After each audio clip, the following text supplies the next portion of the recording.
وعلیکم السلام ورحمۃ اللہ وبرکاتہ۔ دیکھیے، اصولی طور پر ایک بات سمجھ لیجئے کہ پہلے یہ تو طے کر لیں کہ معیار کیا ہے آپ کا، یعنی دین کا معیار جو ہے وہ نبی صلی اللہ علیہ وسلم اور صحابہ کرام ہے یا کوئی اور ہے۔ پہلے تو یہ طے کر لیں۔ اصل میں ان کو یہی یقین نہیں آتا کہ دین کا معیار جو ہے نا وہ نبی صلی اللہ علیہ وسلم اور صحابہ کرام ہے۔ یہ قرآن جو نازل ہوا یہ نبی علیہ السلام کے اوپر نازل ہوا، صحابہ کرام کے سامنے ہوا، اور اللہ کا یعنی ایک تعارف ان کو کرایا گیا، یاد دہانی کرائی گئی۔ جو بھول گئے اپنے مالک اور خالق کو، وعدہ کر کے آئے تھے کہ تو ہمارا اکیلا مالک ہے اور تیرے ساتھ کوئی شریک نہیں ہے۔ تو اسی وعدے کی یاد دہانی کے لیے انبیاء آتے رہے، کتابیں اتاری گئیں، عملی طور پر بتا دیا۔ اور اس آخری امت کو تو اللہ تعالیٰ نے اور زیادہ یعنی احسان فرمایا کہ قرآن کی حفاظت کا ذمہ لے لیا۔ پچھلی کتابوں کو لوگوں نے بدلی کر دیا آہستہ آہستہ، لیکن اس کو اب بدلی بھی نہیں کر سکتے ہیں، ساری چیزیں موجود ہیں۔ اب دیکھیے، جو اللہ کے ساتھ ایک تعلق ہے، دعا مانگنا، یہی تو عبادت ہے۔ الدعاء هو العبادہ کہا گیا، یہی دعا تو عبادت ہے۔ الدعاء مخ العبادہ کہا گیا، دعا عبادت کا مغز ہے۔ تو یہ سب سے قریب جو چیز انسان کو اللہ تعالیٰ کے کرتی ہے وہ یہی دعا ہی تو ہے۔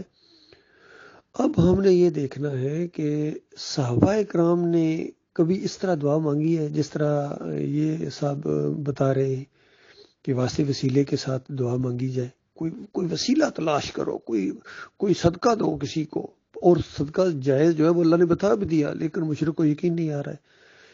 اللہ تعالیٰ نے بتا دیا کہ وَلِلَّهِ الْأَسْمَاءُ الْحُسْنَىٰ، اللہ کے اچھے اچھے نام ہیں، ان ناموں کے ذریعے ان کا واسطہ وسیلہ دینا ہے، صدقہ دینا ہے، تو میرے نام میں مالک فرماتا ہے۔ لیکن ان کو یقین نہیں آتا، کہتے ہیں ہاں نام کا صدقہ تو دیں گے، لیکن یا اللہ تیرے نام کا نہیں، کسی اور کے نام کا دیں گے۔ تو اس طرح کسی اور کی جو بندگی، کسی اور کے سامنے رکوع، کسی اور کی جو نظر و نیاز، جب تک یہ مشرک نہ کرے اس کو چین نہیں آتا ہے۔ اس لیے مشرک کی مثال، حالانکہ نبی صلی اللہ علیہ وسلم بہت ہی شرم و حیا والے تھے، یقین کیجئے، تو لیکن یہ شرک کا معاملہ اور یہ منافقت کا معاملہ تو بتایا، اس کی یہ ایک بکری ہوتی ہے کسی ریوڑ کے اندر، وہ جو گرمی کے دنوں کے اندر کبھی ادھر دوڑتی ہے کبھی ادھر دوڑتی ہے بکرے کی تلاش میں، تو آوازیں نکال رہی ہوتی ہے۔ تو اس طریقے سے مثال دی گئی مشرکین کی۔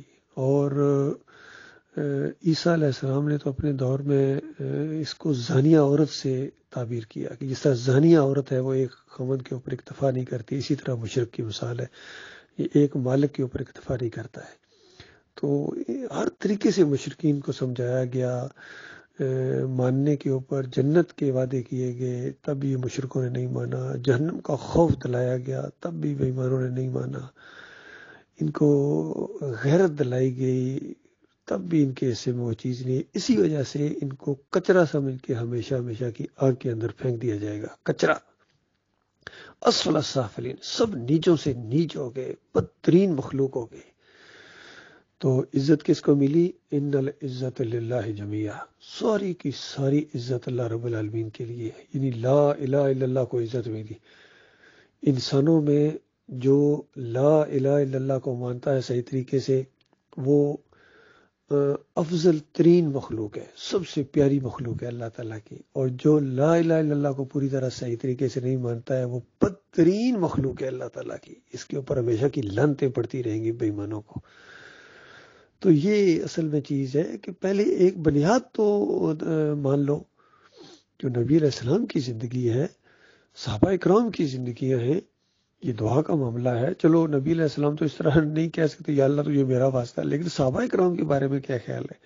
صحابہ اکرام نے کبھی ایک مرتبہ اس طرح دعا مانگی ہو تو وہ دعا کہیں سے لا کے دکھا دو، تو کہیں سے نہیں لا سکتے۔ اسی وجہ سے انہوں نے جتنی یا تو قرآن آیات کو تروڑ مروڑ کے پیش کیا ہے انہوں نے، یا کچھ واقعات کو تروڑ مروڑ کے پیش کیا ہے، کوئی صحیح واضح ایک حدیث نہیں لا سکتے ہیں کہ جس میں کسی صحابی نے اس طرح دعا مانگی ہو یا نبی علیہ السلام نے خود سکھائی ہو اس طرح واسطے وسیلے والی۔ حالانکہ جتنی بھی دعائیں آتی ہیں، ربنا، اللہم ربنا، اس طرح کے الفاظ سے آغاز ہوتا ہے اس دعا کا، خالص اللہ کو پکارنا، براہ راست اللہ کو پکارنا، یہ مسئلہ ہے۔